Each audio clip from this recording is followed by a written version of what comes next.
Por que a SAF do Vasco foi um fracasso monumental? Peleja. Vou assistir. Eu sei o porquê. Vascaínos, I'm Josh Wander. I'm very excited to be here in Rio. It's a beautiful country. Para que a empresa americana assuma o futebol do clube aí nas próximas semanas. We want to bring Vasco back to where it belongs, amongst the most important clubs in Brazil, South America, and all over the world.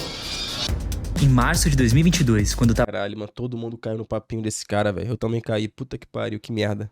no Brasil, negociando a compra da SAF do Vasco, o Josh Vander, um dos fundadores da 777 Partners, prometeu que o clássico contra o Flamengo pela semifinal do Carioca seria o último da história que o Vasco jogaria com desvantagem no orçamento. 2 anos depois, pela Série A, o Vasco sofreu uma goleada histórica de 6-1 contra seu maior rival. E essa derrota refletiu o tanto que as promessas deram errado. Além de estar perto de um... Cara, eu acho que o último ano em que o Vasco jogou um clássico contra o Flamengo de igual para igual, ou com um time superior, foi 2011. Em 2011, o Vasco era melhor que o Flamengo. Então, o Vasco jogava o clássico contra o Flamengo, tá ali. Era jogo jogado. Acho que foi o último ano, mano, em que o Vasco ele foi melhor que o Flamengo, assim, no geral. E depois disso, a gente tá 13 anos jogando o clássico em desvantagem, tá ligado? 13 anos. 2012? 2012 tem um resquício de 2011. Então, o Vasco ficou em quinto no Brasileiro, pá, tipo assim. Beleza, em 2012 o Vasco ainda tinha um time que batia de frente com o Flamengo. Pode ser 2012, tá bom. É que 2011 o Vasco era protagonista, né? No futebol brasileiro. 2012 já vinha deixando de ser. 2013, fiasco, caiu. Então... é isso, tem 13 anos que o Vasco não bate de frente com o Flamengo, pô. 13 anos. Um colapso econômico, o Vasco enfrentava uma guerra jurídica contra a 777 pelo controle da SAF, depois de uma sequência assustadora de problemas que até hoje faz o futuro do clube ser uma grande incerteza. A 777 escondia uma podridão imensa quando apareceu Protagonista que ganhou uma Copa do Brasil sem o time de Libertadores? Ganhou uma Copa do Brasil e foi vice do Brasileiro. Se isso não é ser protagonista, acabou o mundo, querido. Você deve estar acompanhando o esporte errado. Apareceu como salvadora, e o Vasco era só um elemento de uma teia complexa de conexões obscuras.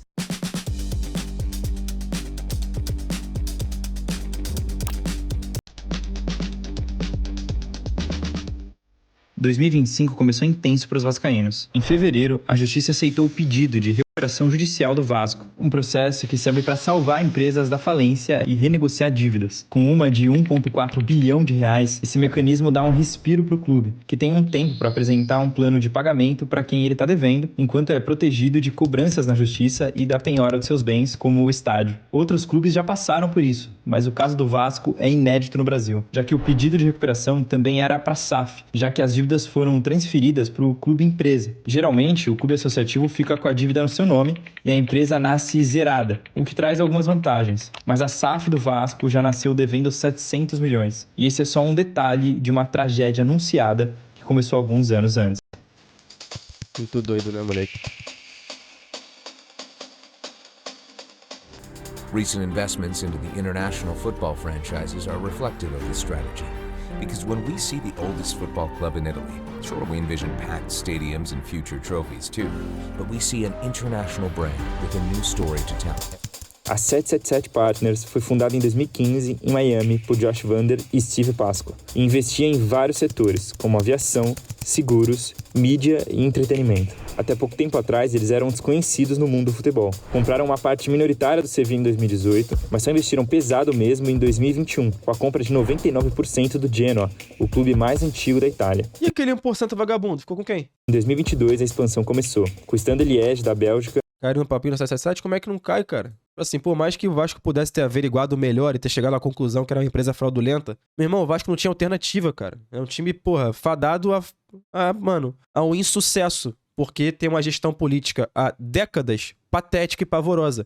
Absolutamente corrupta, né? Então o Vasco é esse, há décadas. Então, assim, a galera que fala assim, vocês apoiaram isso. Óbvio, Óbvio que todo vascaíno apoiou o processo de SAF do Vasco. Evidente, porque tinha que sair o poder das mãos das pessoas incapazes de fazer um clube, ser bem gerido há décadas, São os mesmos velhos de conselho deliberativo, da puta que pariu, mandando no Vasco sem ter nenhuma formação pra que aquilo ali acontecesse, tá ligado? Não tem nenhum técnico, só tem pessoa que se diz vascaína querendo mandar no clube. E o Vasco era esse aí, há décadas. Eleição indireta, o sócio não tinha poder de porra nenhuma, quem resolvia as falcatruas, as pessoas de bastidores, benemérito, da puta que pariu, essas coisas. Então, assim, o Vasco é um clube fadado ao fracasso. Não tem o que fazer. Então, quando você tira o poder dessas pessoas, você tá tentando deixar o processo mais profissional. Só que, infelizmente, o Vasco é tão fudido, tão azarado, que conseguiu escolher uma empresa fraudulenta. Aí fudeu, tá ligado? Mas, tipo assim, não dava mais pro Vasco seguir o processo associativo. Não dá mais, velho. São as mesmas pessoas tendo poder de voz em São Januário, as mesmas pessoas incapazes de gerir um clube de futebol,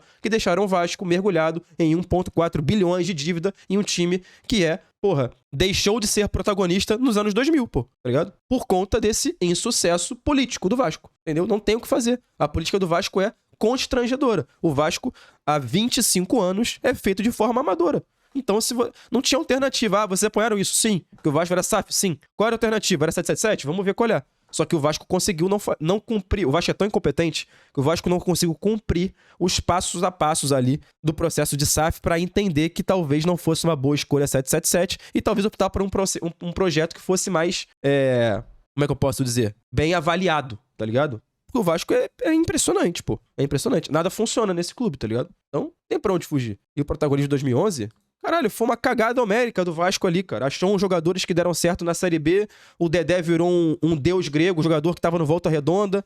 O Juninho resolveu voltar de graça pro Vasco. O Felipe, mesmo velho, jogou pra caralho. Tá ligado? O Diego Souza tava, rodando, parou no Vasco, jogou muito. Cagada monumental. E o Vasco paga essa conta até hoje, porque o Vasco não conseguiu pagar esse elenco, né? Teve que se desfazer de todo mundo, vender o Dedé, vender a puta que pariu, porque a conta não fechou. Porque o Vasco, repito, em sua gestão, é um clube amador há décadas. Amador. Não tem nenhum profissional ali trabalhando. Só amadores, tá ligado? É isso. Há décadas.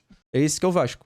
O Red Star da França e o Melbourne Victory da Austrália. Além, é claro, do Vasco. Competência pra escolher ou se é mau caráter? Um pouco dos dois, Deve ter tudo ali no meio, nesse processo de escolha do Vasco. Porque o Vasco, repito, é um clube que fracassou politicamente. E agora tá fracassando esportivamente. Tá pagando a conta do fracasso político, tá ligado?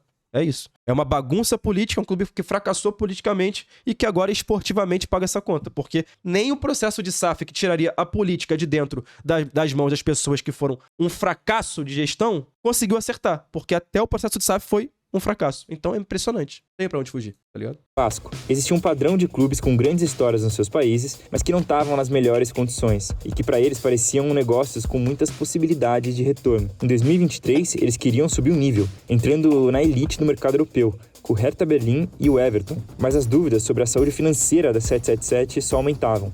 Afinal, de onde vinha tanto dinheiro? Foi no dia 3 de julho de 2023 que a coisa ficou tensa, quando a revista norueguesa Josimar Fotball publicou uma matéria chamada O Mistério do Futebol da 777, investigando o grupo, revelando várias questões problemáticas sobre eles. O objetivo principal era entender como a 777 continuava fazendo compras milionárias de clubes ao redor do mundo, quando a maioria dos negócios deles pareciam estar no negativo. Eles mostraram que o grupo tinha dívidas milionárias em vários setores e enfrentavam diversas ações na justiça por fraudes e calotes. A reportagem também mostrava como o Josh Vander era problemático, tinha sido processado diversas vezes, além de que empresas subsidiárias da 777, como a Sutton Park, que deu os primeiros lucros deles, tinham práticas predatórias e abusivas com alguns clientes. Tudo isso veio a público no mesmo mês que rolou uma polêmica na administração do Vasco. A SAF fez um empréstimo de 5 milhões de dólares para uma empresa chamada F3EA Holding, uma empresa do grupo 777, ligada à irmã de um dos donos. A aprovação do empréstimo não passou pelo conselho e levantou dúvidas sobre a transparência do grupo e sobre um possível abuso de poder. No mesmo período, o CEO da SAF, Luiz Melo, foi demitido. Ele teve uma gestão contestada desde o início, além de que o fato dele ser sócio do Flamengo quando assumiu o cargo não ter deixado a torcida muito feliz. Além disso, quando saiu do clube, ele assumiu um cargo internacional na 777, causando mais um desgaste na confiança.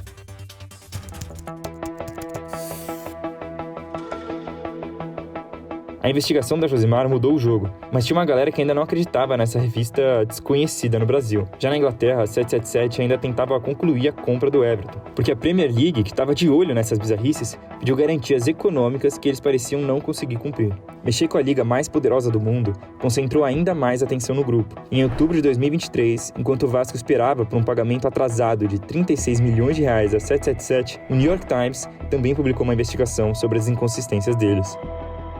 Of course, lots of questions have been asked about whether 777 are the right owners for Everton. Josh Vander afirmava que a 777 tinha no mínimo 10 bilhões de dólares em ativos e 60 subsidiárias nos setores em que ele atuava. Mas a investigação descobriu que a maior parte desses negócios dependia de grandes empréstimos, principalmente de uma seguradora chamada ACAP, liderada por um cara bem discreto chamado Kenneth King, que é até um nome bom para você guardar. Enquanto isso, a 777 enfrentava problemas de pagamentos em todos os clubes que operava, além de outros negócios esportivos, como a British Basketball League, que chegou a anunciar risco de falência por causa de um atraso de $1 milhão à 777, que comprou 45% da liga. As contradições ficaram cada vez mais evidentes, e a 777 era vista como uma organização que cresceu muito rápido e de forma nada natural, com processos de alavancagens financeiras. Ou seja, eles pegavam o dinheiro dos outros emprestados e investiam em outras empresas, esperando que os lucros desses negócios fossem maiores do que o endividamento. Imagina que depois do Vasco, a 777 quisesse comprar o Sport, mas sem ter a grana. Aí, eles iam numa seguradora, pegavam um empréstimo milionário e compravam o Sport com esse dinheiro, esperando que o investimento no clube desse mais dinheiro do que o que eles pegaram emprestado, incluindo a taxa de juros. Mas pensa que essa nova compra, gerando uma nova dívida, estava acontecendo enquanto outros empréstimos estavam longe de ser pagos. Quanto maior a dívida, maior a alavancagem e maior o risco de dar tudo errado. Aquele rolê de dívidas boas, que você sabe que vão dar retorno. Só que no caso da 777, eles estavam fazendo isso sem a menor garantia de sucesso. Com toda a polêmica aparecendo, os clubes geridos pela 777 passaram a pedir mais respostas do grupo sobre essas revelações. No fim de 2023, Pedrinho foi eleito presidente do Vasco e a relação com a administração da SAF ficou ainda mais tensa. Que trabalho do Pedrinho também, mano. Vou te falar, velho. Em março de 2024, Alexandre Matos foi demitido do cargo de diretor de futebol. Ele teve uma relação conturbada com a 777 do início ao fim, e a coisa piorou quando ele fez declarações públicas sobre o comportamento do grupo durante a janela de transferências. Com a pressão da torcida por boas contratações e muita dificuldade de conseguir os nomes desejados, Matos disse que muitas negociações só dependiam do aval da 777 e saíam do controle dele. O grupo não gostou da pressão pública causada por isso, e achava que, na verdade, o dinheiro foi muito mal gasto pelo diretor. Poucos dias depois, o presidente Pedrinho deu uma entrevista coletiva, sua primeira como presidente, que ficou marcada pela repetição da frase Eu não posso falar. Ele se referia às cláusulas que o impedia de expor questões internas e discordâncias com os gestores da SAF, criticando a falta de transparência e escancarando o clima de conflito. Além de desabafar sobre a relação fria com a SAF e listar processos que ele não conseguia participar como presidente. No início de maio, um fundo inglês chamado Lidenhall processou a 777 por fraude na justiça dos Estados Unidos. Eles foram acusados de usar ativos que não eram deles e alguns que nem existiam como garantia dos empréstimos que tomaram, e que chegavam a 350 milhões de dólares. Nessa ação, o Lidenhall disse que a 777, na verdade, era só uma marionete de outra empresa, a seguradora ACAP que eu te falei lá atrás. A acusação é que eles não só emprestavam a maior parte do dinheiro que a 777 investia em outros negócios, mas que eles participavam ativamente das fraudes. Os ingleses chegaram a considerar a 777 como um esquema de pirâmide e acreditavam que eles, na verdade, não tinham nenhum dinheiro em caixa para investir e só ficavam movimentando valores de um negócio para o outro dentro da própria empresa, complementando aquelas alavancagens que nada mais eram que um processo de empilhar uma dívida na outra. Com denúncias sobre descumprimento de cláusulas contratuais pela 777 Partners e buscando ter garantias na saúde financeira da empresa, o Vasco enfim entrou na justiça contra a 777. No dia 15 de maio, a justiça afastou a empresa do controle da SAF do Vasco. O grupo considerou que a decisão era uma aberração jurídica e colocava em xeque o futuro do Vasco e de todo o sistema do futebol brasileiro. Mas a verdade é que a situação estava ruim para eles. Em junho, a compra do Everton foi oficialmente cancelada por falta de garantias financeiras. Em processo de falência, a 777 passou o controle de seus ativos para a ACAP, incluindo todos os clubes de futebol. E a seguradora contratou outra empresa para avaliar a situação deles, chegando à conclusão de que era melhor vender tudo.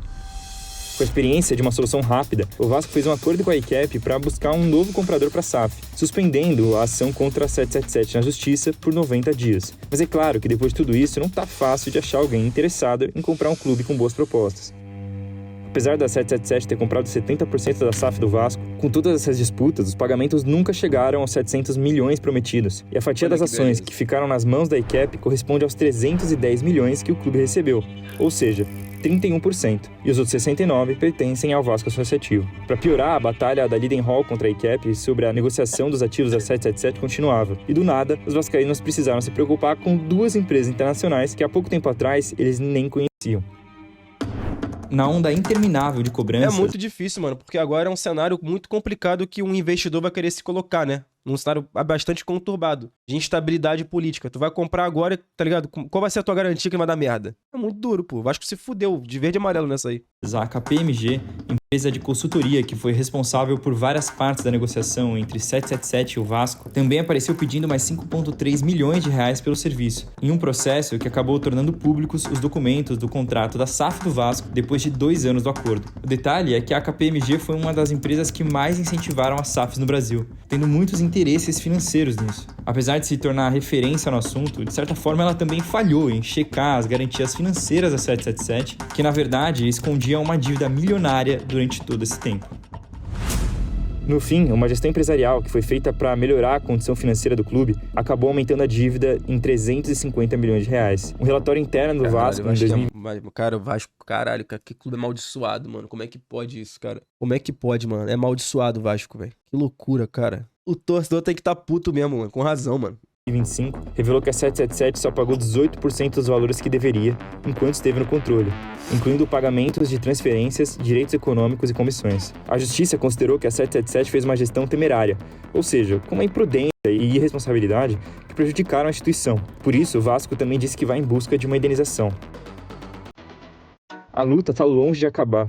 Enquanto não surge um novo comprador, o clube trabalha na realidade da recuperação judicial. Já a 777 está praticamente deixando de existir. O Josh e o Steve Pasco saíram dos cargos de diretores e saíram dos holofotes. O grupo foi despejado dos seus escritórios principais por falta de pagamento. Todos os ativos estão sendo vendidos pelas seguradoras para tentar conter as dívidas. E as cobranças e os processos judiciais não... Será que esses dois malandros aí, esses picaretas, estão com muito dinheiro no bolso pra sumir do mapa e ficar de boa? Se meteram muito no bolso, esses picaretas? Deve ter muito em cripto, tá ligado? Em banco, offshore, tá ligado? Deve ter muito. Param de aparecer, envolvendo todo o ecossistema das empresas que eles comandavam. Não era bem esse o final que o Josh esperava quando declarou publicamente que não tinha ninguém no mundo que tivesse levado tão a sério o negócio de comprar clubes de futebol quanto ele.